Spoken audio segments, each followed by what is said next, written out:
Hello and welcome, friends. I hope everyone is ready to fight. We're back. Yeah, just in the time it took for the intro to play, I was entirely spaced out and forgot we were about to do a podcast. I love that for you. We were gone for a little bit, but now we're back. We sure are. And we're here. Bandit's here. Hell yes. We love to see it. How you doing, bestie? Fine. Care to elaborate? No. Okay. The snow. Oh, yeah. I mean, ain't life a bitch? It happens every year, and yet. I am in a shockingly good mood. That could be partially due to the fact that I'm pulling up Lightly Toasted with a beverage. But, let's see. I have like a laundry list of things that just have me feeling pretty fly. We've got rocking a fresh dye job, got my comfy clothes on, finally back on a normal person schedule at work, so I have actual weekends now. I've got a concert coming up tomorrow, and the scheduling of said concert means that I am not working Thursday, Friday, Saturday, Sunday. Oh, nice. And also, I watched some X-Files today, and not just some X-Files, some banger episodes. That explains why you're drinking. I was like, on a school night? Yeah, no, it is not a school night for me tonight. Nice. It is for me, but it doesn't matter to me one way or the other. So I'm rocking and rolling. Yeah. But in the time that we've been gone, I'm wondering, any stories from class that come to mind? You know, here's the thing. I know things happen, and I'm like, sometimes at the time, I'm like, oh, I should remember that, and then I don't. And what was I do remember just yesterday. I don't remember the context now, because I was saying something like I don't do comedy bits, and then I was like, wait, do I? And a bunch of the students started nodding, and I was like, I do. Yes, you do bits. In class? I mean, I don't know about it. Like, I don't recall any specific ones in class back when I was actually your student, but you definitely do bits. It's like I was entirely unaware. I was not prepared for the vigorous nodding, like. Okay. But I think this was just after I showed them the Monty Python sketch, and they did not laugh at all. That sucks ass.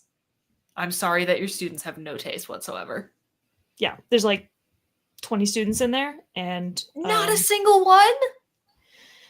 There were 2 people. I asked if anybody had ever seen any Monty Python, and there were 2 people who raised their hands. Only one who seemed enthusiastic about it. But yeah, I didn't hear a single laugh. I went with a Dead Parrot sketch. Some bullshit. Yeah, because that was the first one that came up when I looked on YouTube. I was going to do the Hungarian phrase book because that's one of my favorites, but you hate to see it. Of eels.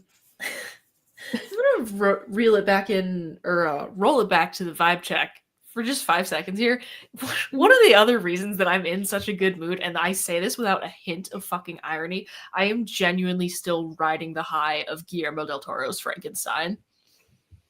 Interesting.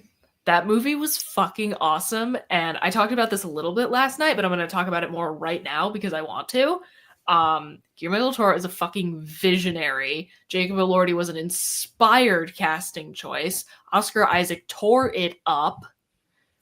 Costume design, set design, mwah, beautiful. We'll be watching that again. We'll most certainly be getting my hands on a copy as soon as that comes out on physical media.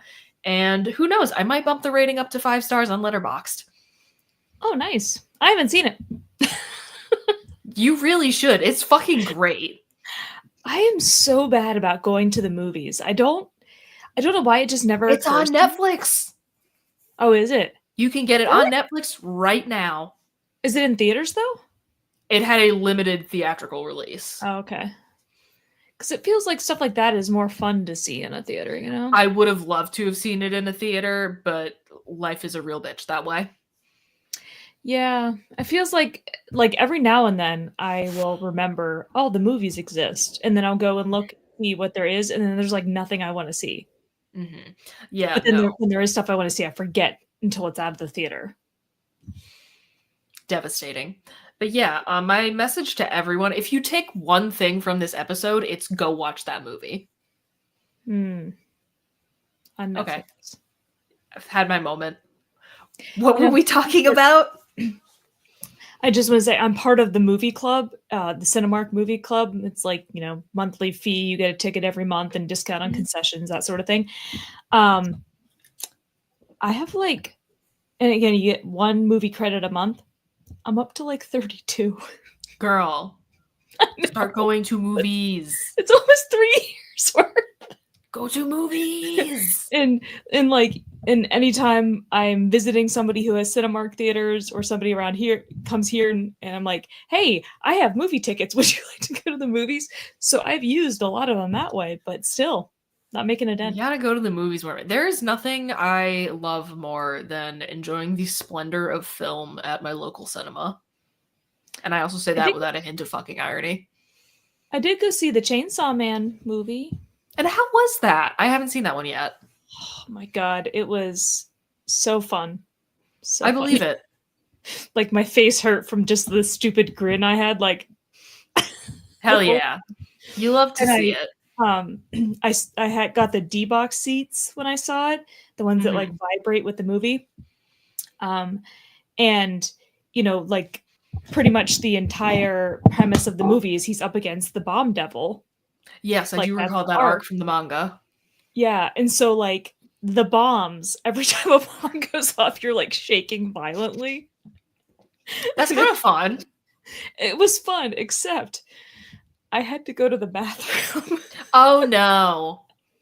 But there was no way I was going to get up and go to the bathroom and miss anything. Mm-hmm. It was freaking delightful, and I wanted to go again immediately, but I didn't. Well, I'm glad you had a fun time, bestie. Love Chainsaw Man.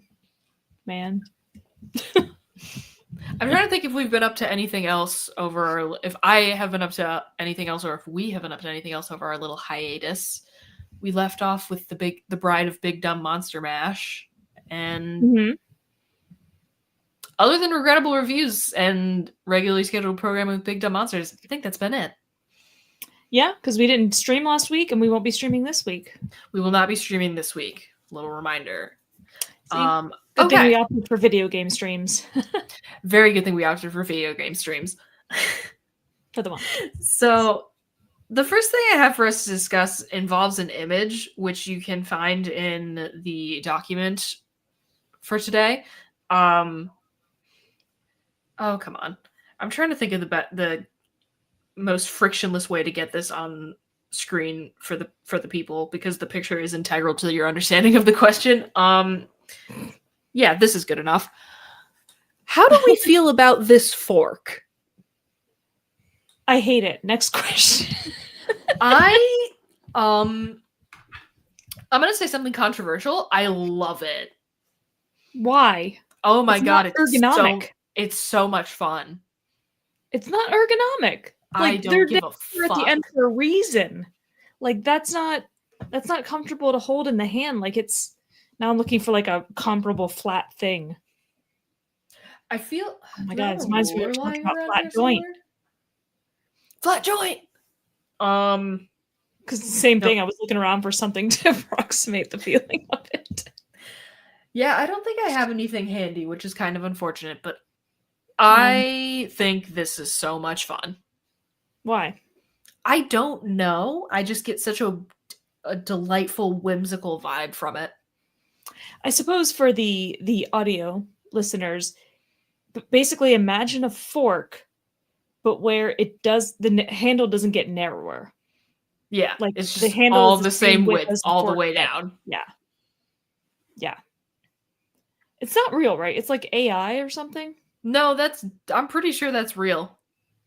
But where would it come from? A restaurant?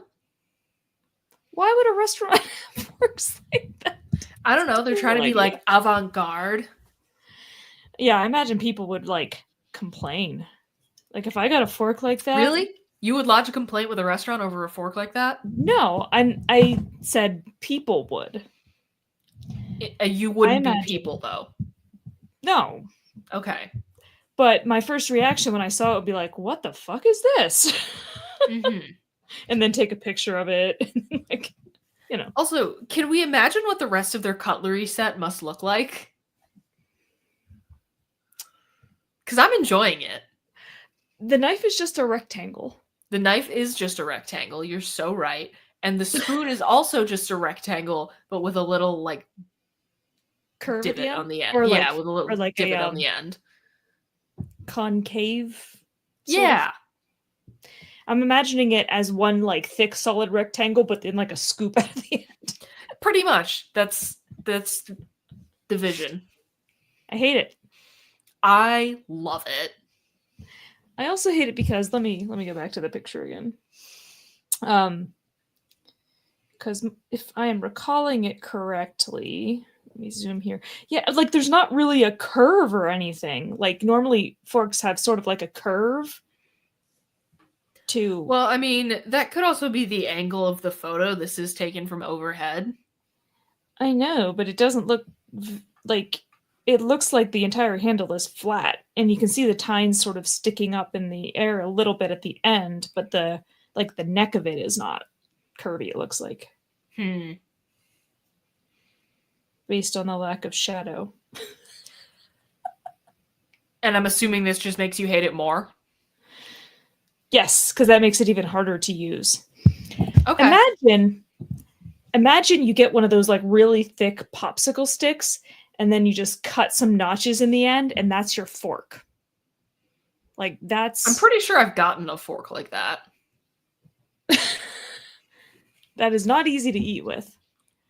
They have to fit in the hand. They have to be like designed in such a way that they can easily scoop food and stab food and whatever else you do to food. Yeah, I don't know. I like it. Scramble. I kind of want it. I can 3D print you one. Please. I will absolutely take it. That's the only way I can think to make one of these. Hell yes. I'm not a metal worker.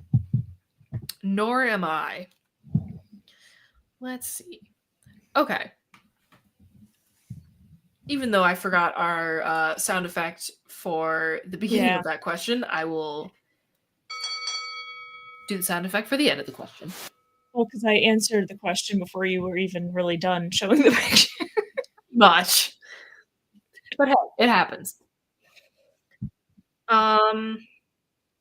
The next thing I have to discuss is something that I thought of because I am in the middle of an X-Files rewatch, as I have said several times before on the podcast. Actually, we're up to season 6 now. We're like, I think we just watched the 7th episode of season 6.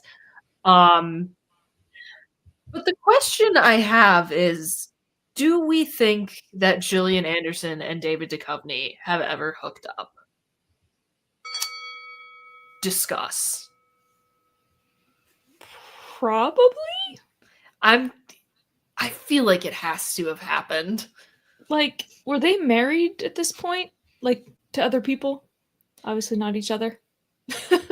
I know she was married during like seasons 1 through 3, maybe? And then divorced. Yes. Okay. And I mean, like, Dukov. that's a hell of a rebound. Yeah. Like, Not just because he's David Duchovny, but like he's porn star David Duchovny. yeah, pretty much. Like, I get that's a way to come back. That is definitely a way to come back. Yeah, and I think part of my brain is like automatically, because knowing that David Duchovny worked in the adult film industry, and also having watched Gillian Anderson more recently in Sex Education and hearing her talk about the things she talks about in that, like, they just both seem very comfortable with sexuality.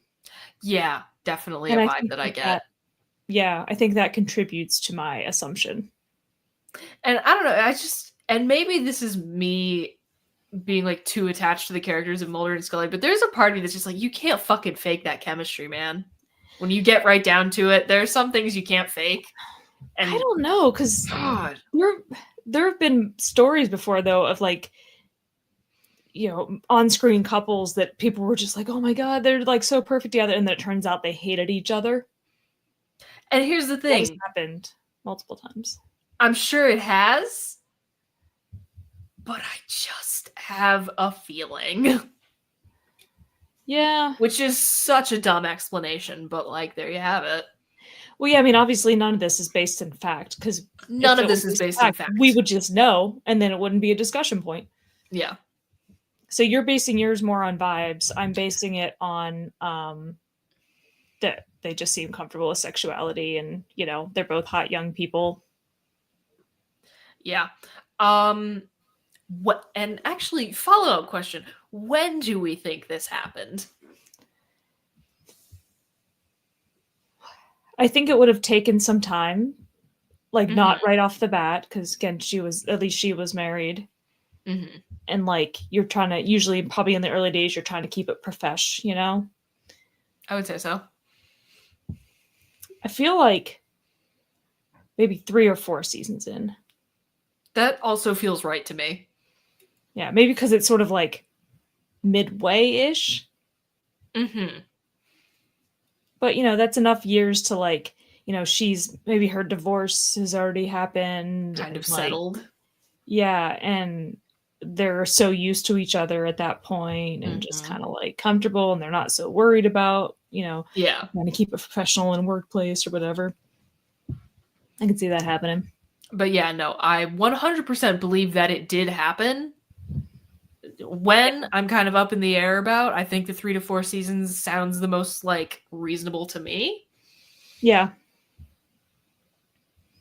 Yeah. No, I was just thinking for a minute, like, it often seems like people who work as actors tend to get together more often than people do in real life in workplaces, but I guess not. Probably a lot of people meet spouses and partners at work. My parents met at work. Yeah. Maybe just because I work with no marriageable options. Yeah. To me, it's like everybody's either way older than I am, or tragic.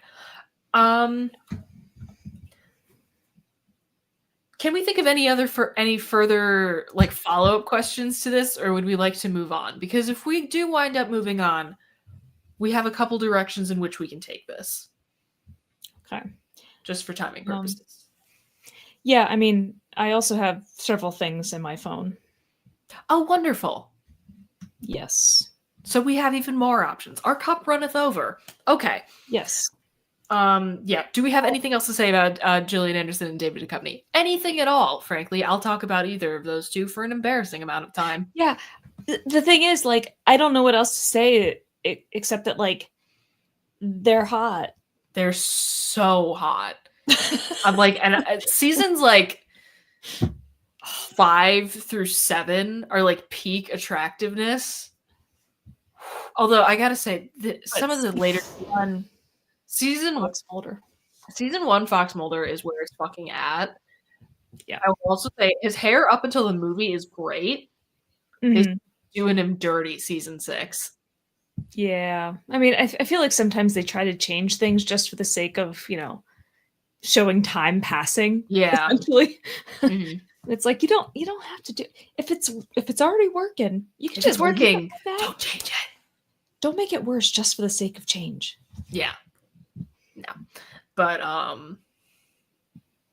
yeah, God, they're both Gillian Anderson is literally one of the most beautiful women to have ever graced the screen, period. She's one of those people where I almost find her more attractive like as an older woman than I did when she was younger. Like there are some actors like that.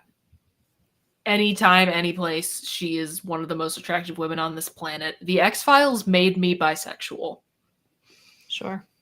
But you ever notice that? Like, there are some people who, when they're younger, might not even be, like, attractive at all, really. And then when they get older, you're like, actually, this is working for them.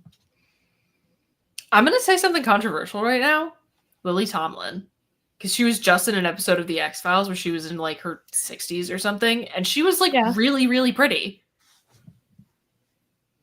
Yeah. I'm just trying to think of... What would be young Lily Tomlin, I guess? I've seen some pictures of her, like, in the 60s, and I'm just like, oh, okay. Like, yeah, sure. Yeah, I don't know if I've seen a young Lily Tomlin, too. She wears age well. Yeah. I always think of Bradley Whitford as one of my examples in this, because he, like, do you know who he is? I do. I know him as the dad from Get Out, but I do. Oh, yeah. I forgot he was in that. Because, like, he was in The West Wing, Oh, and, yeah. So and so he was pretty young in that, and I did not find him attractive in that show, but, like, him in Handmaid's Tale, like, he's, like, fully gray and stuff. It's working for him. And you know who's... I'm just saying this to start fights because it's fun for me. You know who's hot both young and old? Somebody I don't think is hot. Yes. It's Peter Capaldi. Yeah. Oh, love it. Don't care for him. That's fair. I mean, not as a person, just in terms of his looks. I'm sure he is a lovely human being.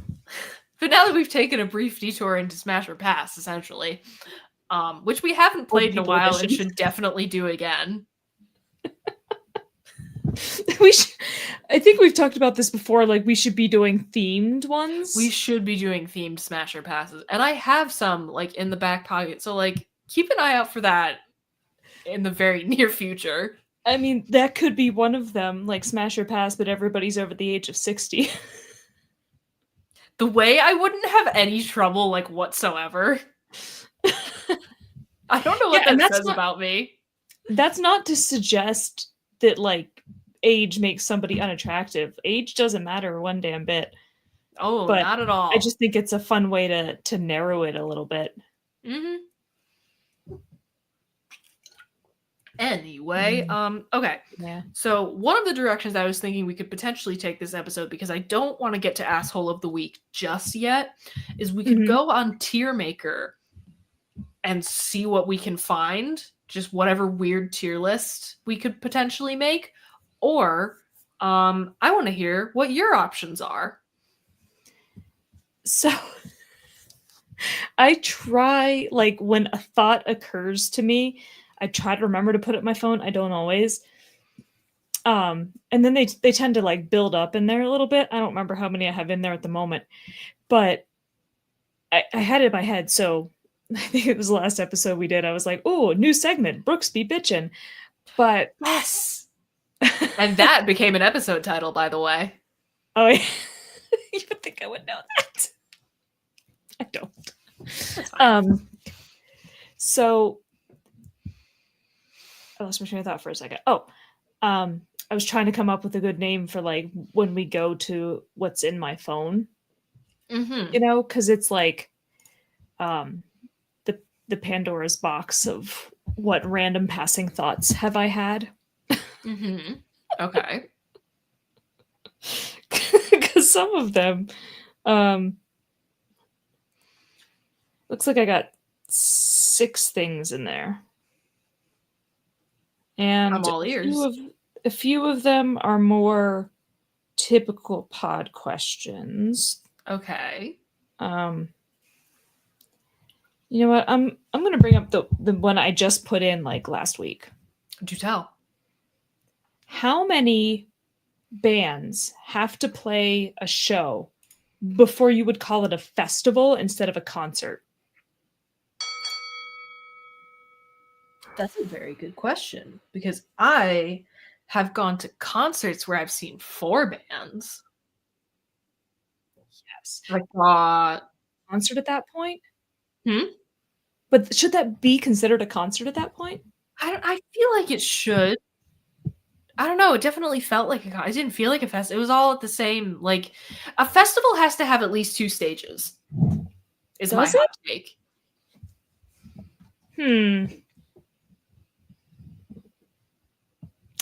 I don't know. Like, I guess maybe it's less a question of what do we label it as, and like, there has to be a cutoff on number of openers. Mm-hmm. And I mostly say this because the last show I went to had 3 opening bands. That's what happened when I saw Lorna Shore. It was Sangha Sugarbug, Whitechapel, Kublai Khan, and then Lorna Shore. Yeah. I don't even remember all the bands that opened for Hot Mulligan. Fair enough.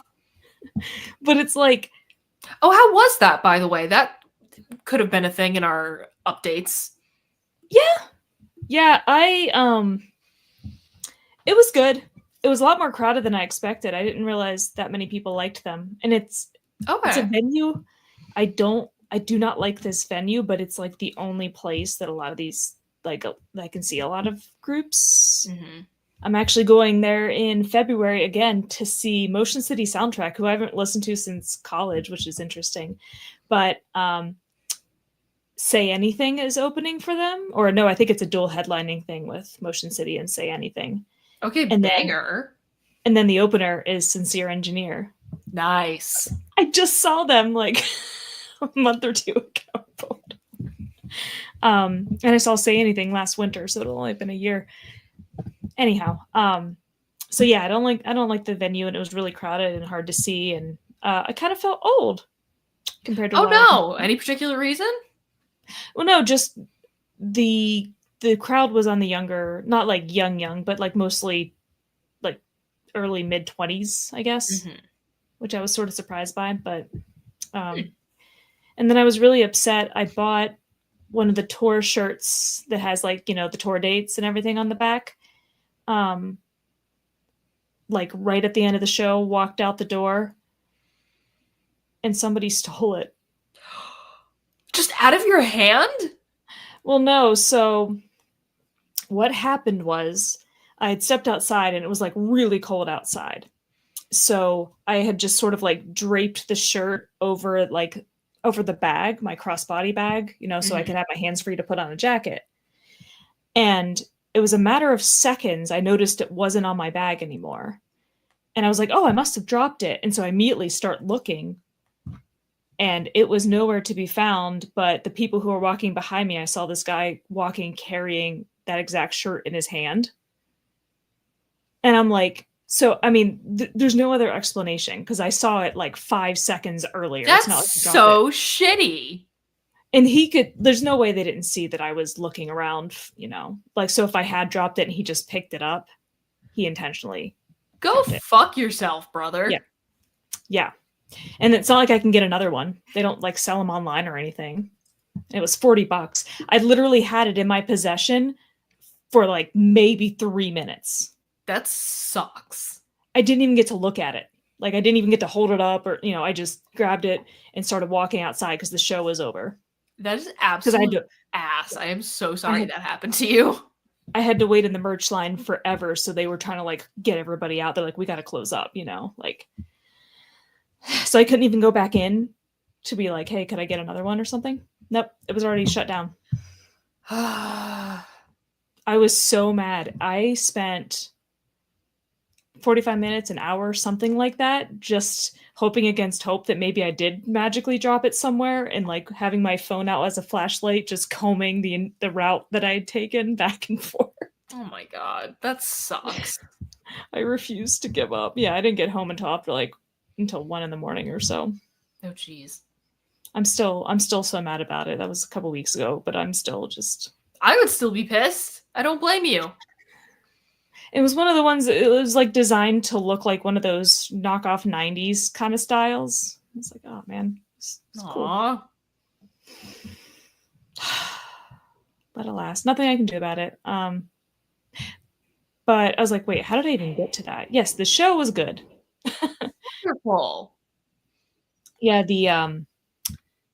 the vocalist is a very weird guy. So that was, Cool. and of course I saw Nick's doppelganger. Yes, I do recall you texting that to the group. I looked at it, I was like, that guy Nick. looks just like him. But yeah, but they had the 3 openers, and so like the show was, doors were at 6, show starts at 7. Hot Mulligan didn't go on until 9:30.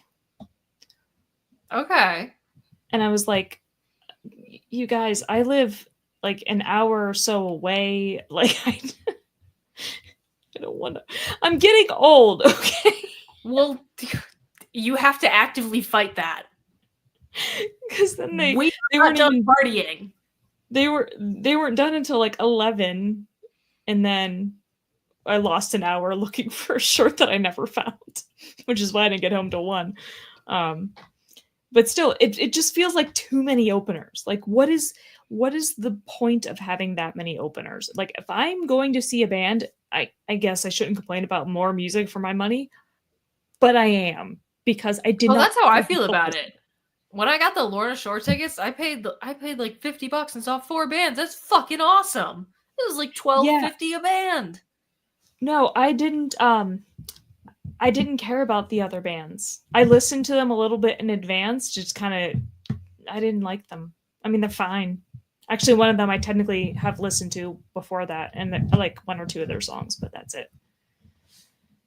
So it was like, instead, I drove up there like early so that I could get a parking space, and then I literally just sat in my car and crocheted for a while because I didn't like.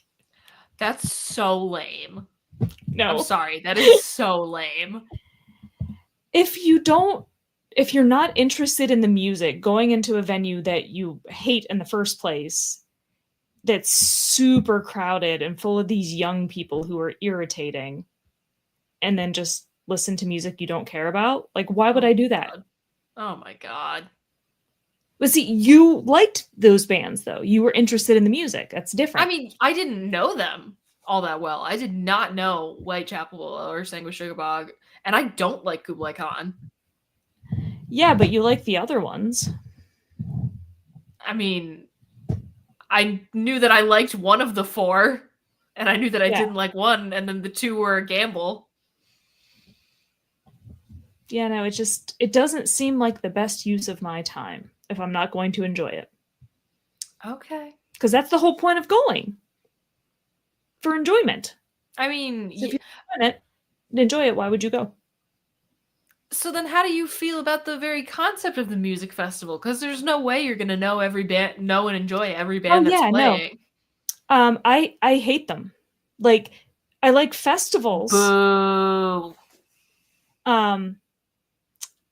But like, to listen to live music for the sake of listening to live music when it's not music you know and like, that is not for me. Oh, I love just seeing people perform, man. I had the time. I went to my first festival ever, and my first metal festival. I had the time of my fucking life. I saw a bunch of bands that I'd never even heard of, and I had a blast, dude. Yeah, no. Oh, I loved it. I feel like maybe some of this has to do with one, age, because I'm like ancient now. You're 40. Calm down. I know. but also like I was in mosh pits when I was like 16, you know? Okay, well, we don't all get to be cool when we're teenagers. Some of us have But controlling parents. but what I'm saying is like I got all that out of my system like at a young age, Oh, I am you still know? filled with demons. Yeah, no, because I went to Warp Tour every year starting in I was probably like 15 my first Warp Tour actually. Um, and I would have been maybe 20 when I got that detached retina being kicked in the head by all those crowd surfers. Mm-hmm. So like I've done all this. Oh, well, again, some of us were losers growing up. Yeah, I was And now so we have to cool. make up for lost time. Yeah, no, I don't. I've done it. I have my war stories. I have permanent injuries from mosh pits. I still think about that time. It was actually a ska show that I somehow got thrown, and I can't figure out how I ended up like 10 feet away from my friend in a matter of a couple seconds. Like I think somebody literally threw me. Nice. It was very I'm not weird. gonna lie to you. I'm seeing Whitechapel this month. I'm like slightly afraid for that one, but like in a good way. Yeah, That's gonna be fucking wild. or that time I got knocked down and somebody stepped on my ankle as it was sort of like rolled. That was a good Owie. time. And then I was limping. Yeah, that was. I can't remember who the headliner for that was. I went to see the opener. It was Boys Night Out. What did they open for? I don't remember. Don't look It at was me. a much bigger, more popular band. Oh, that's going to drive me insane now. I'm so sorry. But would we like to bring it back to the distinction between a concert and a festival? Oh, yeah. Because here's the thing. I think the most you can ever get away with is Yeah. 4 openers, double headliner. Holy no. I think that is the maximum, and then it's a festival. But see, here's the thing, right? So if you were to do that, you would have to start it early in the day. Which And I'm fine with. But doesn't the daytime start make it feel more like a festival? Fuck, you might be right. Because I feel like that's one of the Seeing distinctions start too. moshing at like 9 a.m. was really funny. Mm-hmm. I was just like, wow, you just had breakfast and we're doing this? All right. No. Anyway, yeah. Damn. I think you got me, dude.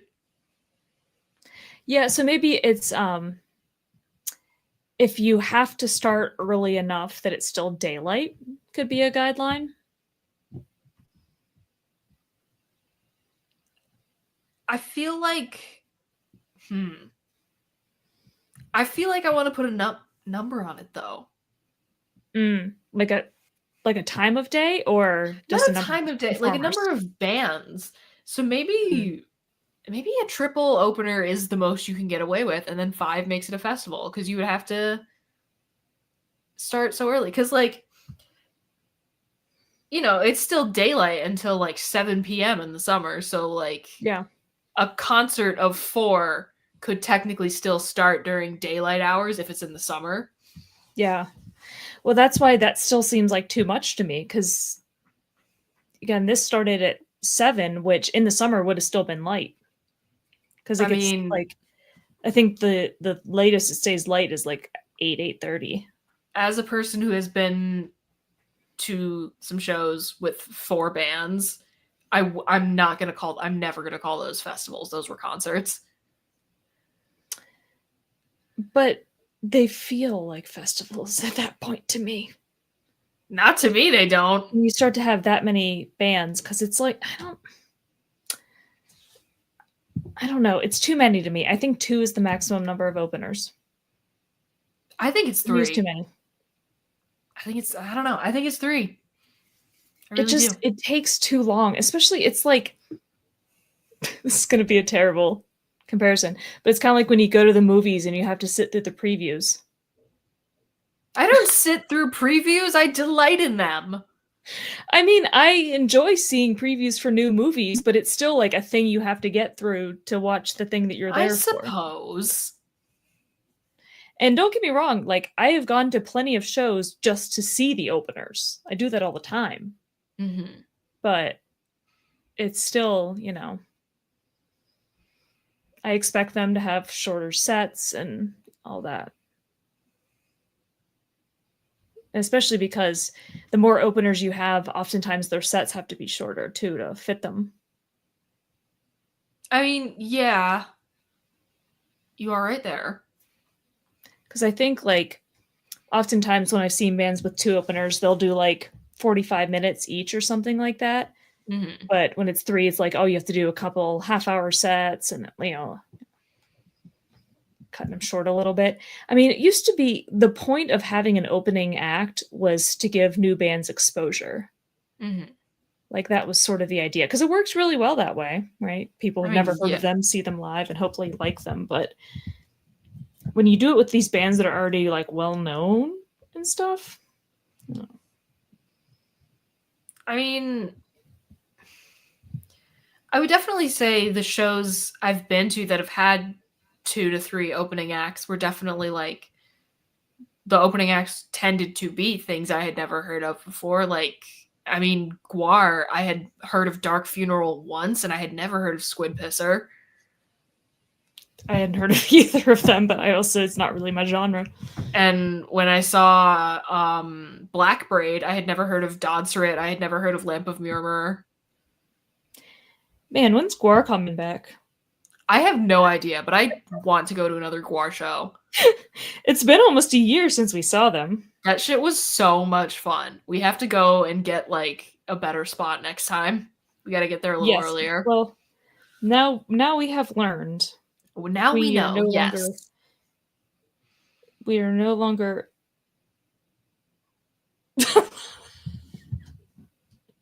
That's not going to work. What's not going to work? They're a week from today. They're in Worcester. Fuck! I was like, wait, November 19th? Yeah, that's a week from today. If we had known. At the Palladium.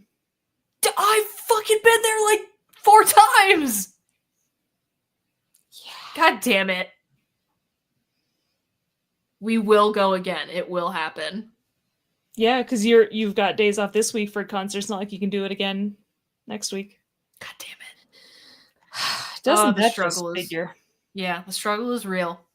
Yeah, because the next closest is NYC, but that's I think if you have 5 or more bands, it's a festival. a week from Friday. Yeah, I'm gonna say more than 3, 4 or more. Okay. All right, that seems fair. I decree I bring this question to a close. That was you had to hit the ball with the stick. You hit it in perfect time. Did you have anything else that you would like to discuss? I mean, I have things. I mean, I get the feeling the worsening might be a tad on the longer side, so we could probably get to the asshole of the week. Yeah. Let's do that. I mean, it's already 1:45, so. Just open with my default browser. Anyway. Okay. So, am I the asshole for declining to fix the errors I made in a blanket I crocheted for someone and taking it back instead? Post reads thusly. I made a blanket for my sister-in-law, Amanda. I was able to give it to her last weekend. She'd asked for it in certain colors. I didn't have any other projects on my to-do list, so I was happy to make it for her. I had most of the colors already, too, so it worked out. When I gave it to her, she was excited, and she started to look it over. I figured it was to see how it was put together, since she doesn't crochet. After a little bit, she said that she loved the blanket, but she couldn't help but notice some of the little mistakes I'd made along the way. I asked her what she'd meant, and she pointed out some things, like I'd accidentally done 1 row of striping instead of 3 for one section. I'd switched to the wrong color and thrown off a pattern at some point, etc. She handed it back to me and told me that she loves my progress with it and couldn't wait to see the finished project. I told her that it was finished. She looked down at it and said that it wasn't done until it was perfect, and I'd made several mistakes that I could easily go back to correct. I was honestly dumbfounded by this. I hate the way that perfectionists try to force their quirk onto others. I made this blanket for her for free out of my own free time because I love her. I told her that. She said she knows and she loves me for it, but that she wouldn't be able to use it because she wouldn't be able to focus on anything but the mistakes. I said whatever and took the blanket back and said that if she doesn't want it, I'll keep it. She looked surprised and said that she does want it. She just wants my best work and not something half-assed. I told her that if she thinks me crocheting a whole fucking blanket and making minimal errors is half-assing it, I'd rather just keep the blanket. She's so upset with me and told me I was acting ridiculous and that it wouldn't take me long to fix it. If you know anything about crochet, you know that if I made an error on row 36 of a 1,115 row blanket, that's essentially starting over again. Anyway, I come to you all. Am I the asshole?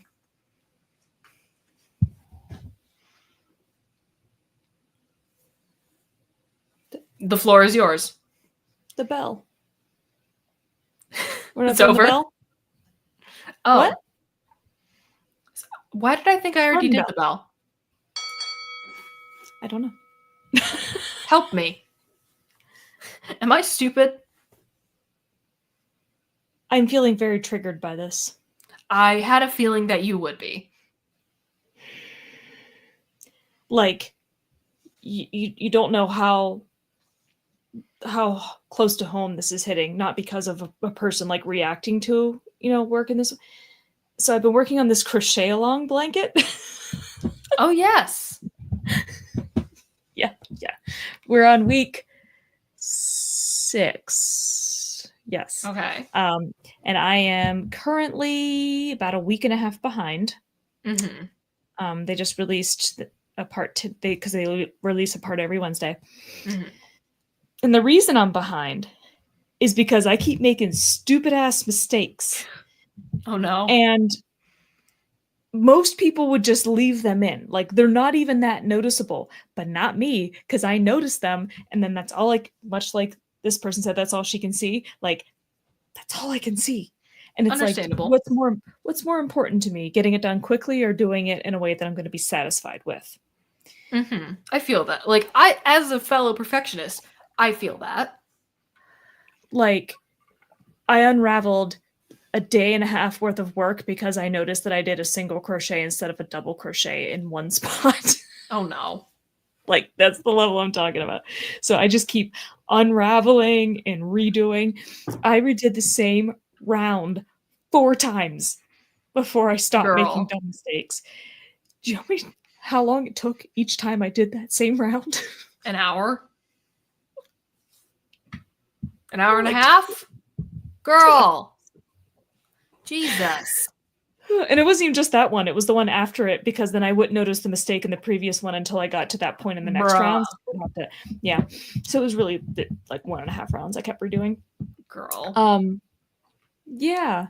So absolutely 100% not the asshole is the gist of that. Yeah. Because that's one of the, I enjoy both knitting and crocheting. I like knitting more than crocheting, but they, work better for different purposes. Mm-hmm. But that's one of the major downsides to crochet, is there is no way to fix a mistake unless you frog it all the way back to that mistake. So you rip it back, ribbit, frog. That's what I call it. Nice. Yeah, so you have to unravel. I was like, wait, I just said frog, didn't I? You have to unravel all the way back, and just piles of yarn everywhere, because crochet uses so much more yarn than knitting does.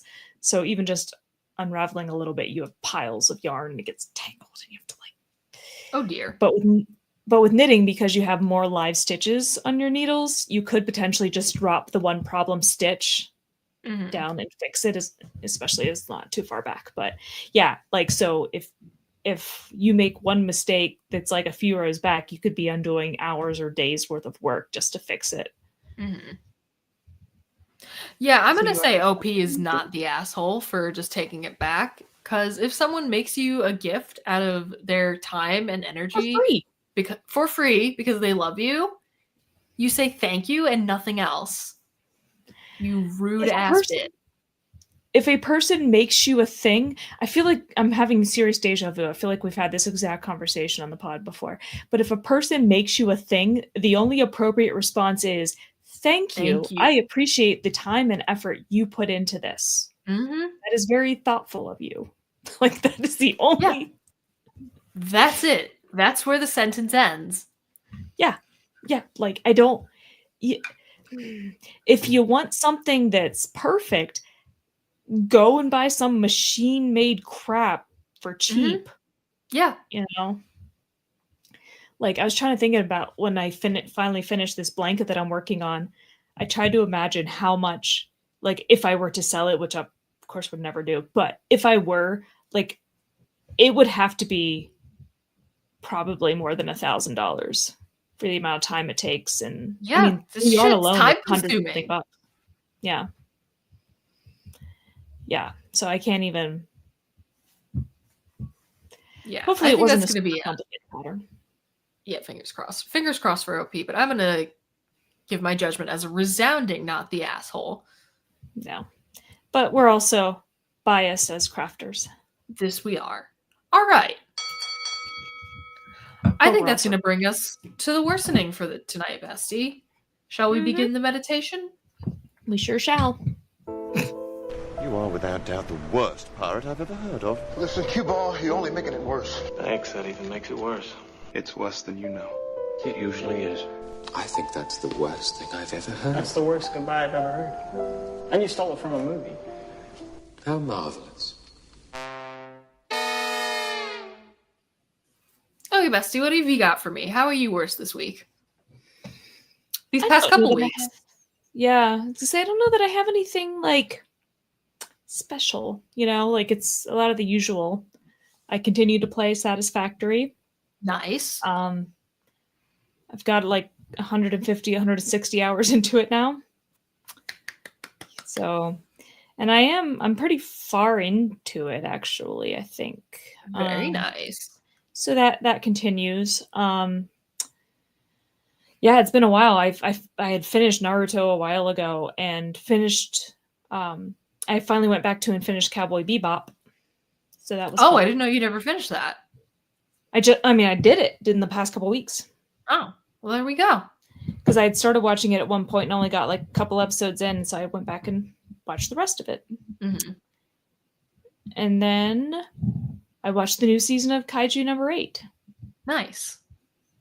And for some reason now, not for some reason, I'm rewatching Dr. Stone because I hadn't seen the most recent season and I didn't remember it enough. So I was like, I'll just rewatch it. And so I can watch the new season of that. So lots of anime still continues. I love it. I did, this past weekend was my annual 3-race trail series. It's my stage race. How'd that go? I still hurt. Oh boy. So I almost forgot about this. I was going to tell this story at the beginning. Check. So the stage race, it's a 3-mile run Friday night, and then a 5.5-mile on Saturday morning, and then an 11-mile on Sunday morning. So it works out to be almost 20 miles total across 3 days. Mm-hmm. And this is the 4th year in a row I've done it. Okay. Friday night went fine. Good.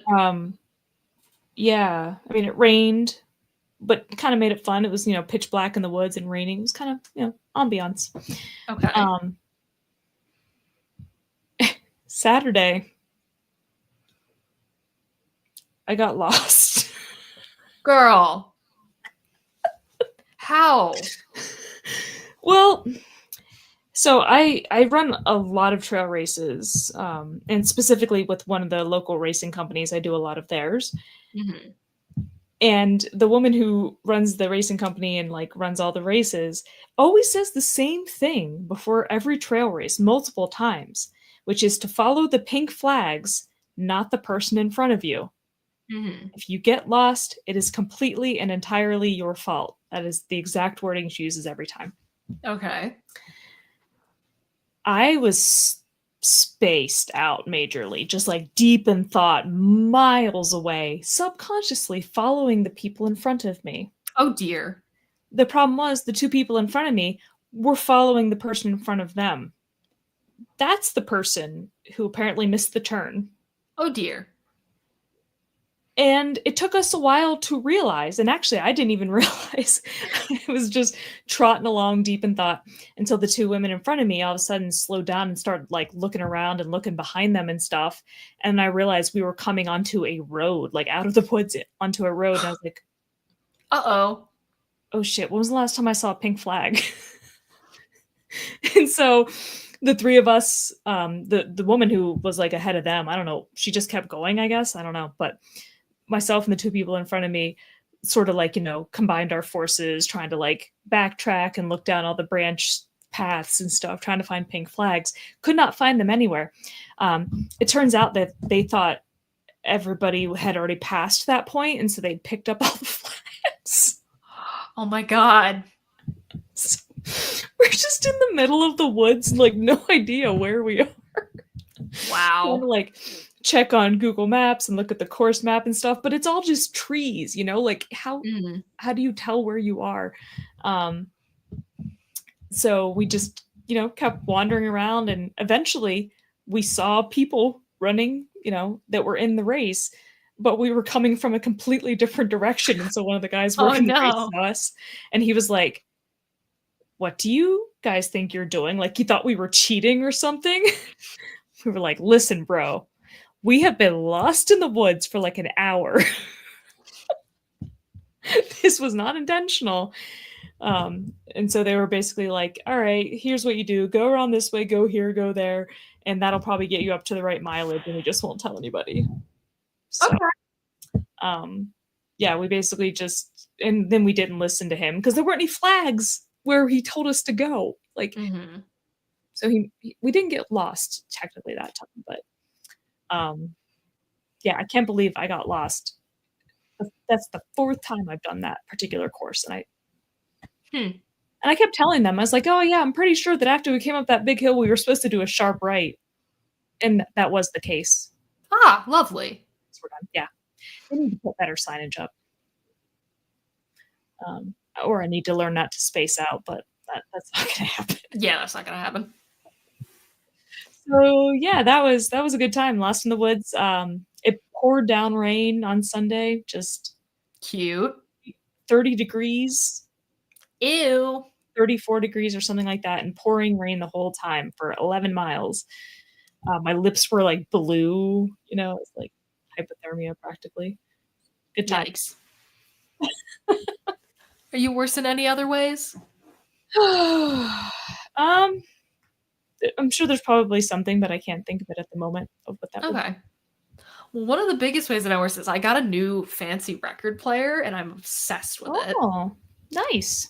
I am spinning something multiple times per day. It is awesome.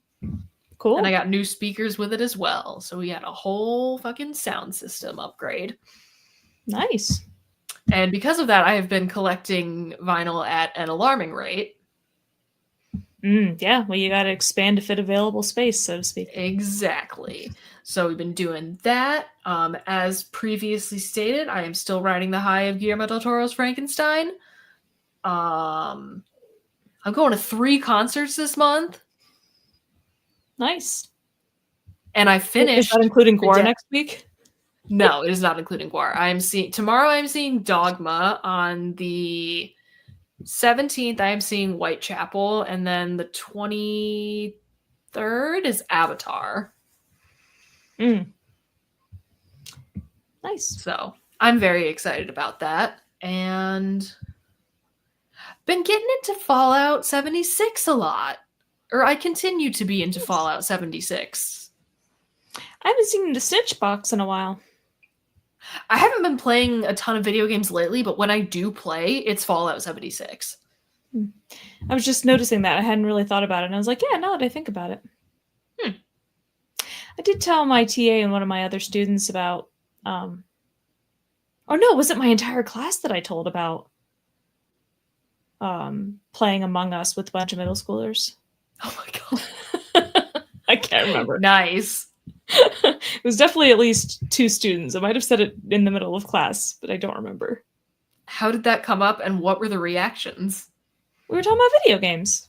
Okay. We were to mass comm, so it was our week, like, history of video games, talking about modern day and all that stuff.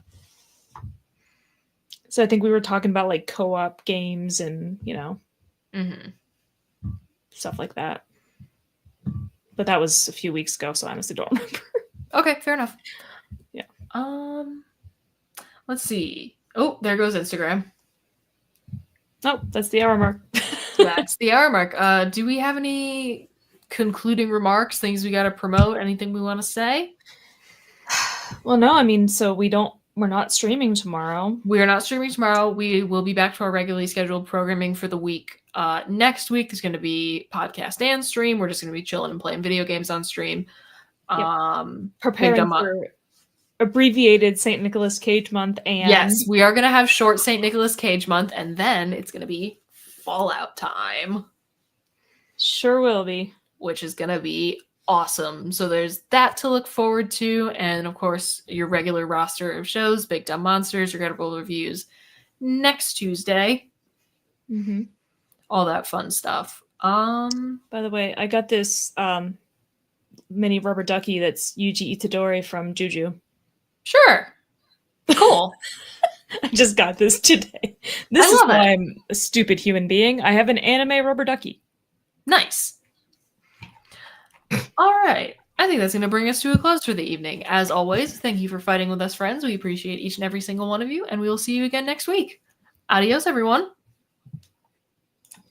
This week's episode of the Fighting with Friends podcast was hosted by Bridget Kelly and Dr. Sarah Brooks. You can find other episodes of the podcast on YouTube, iTunes, Spotify, or your other favorite listening platform. Catch us live on Twitch every Wednesday and Thursday. For ad-free live broadcasts of the show, you can subscribe to our Twitch channels or consider donating to our Patreon for ad-free access to our entire library of past episodes and streams, as well as fun bonus content.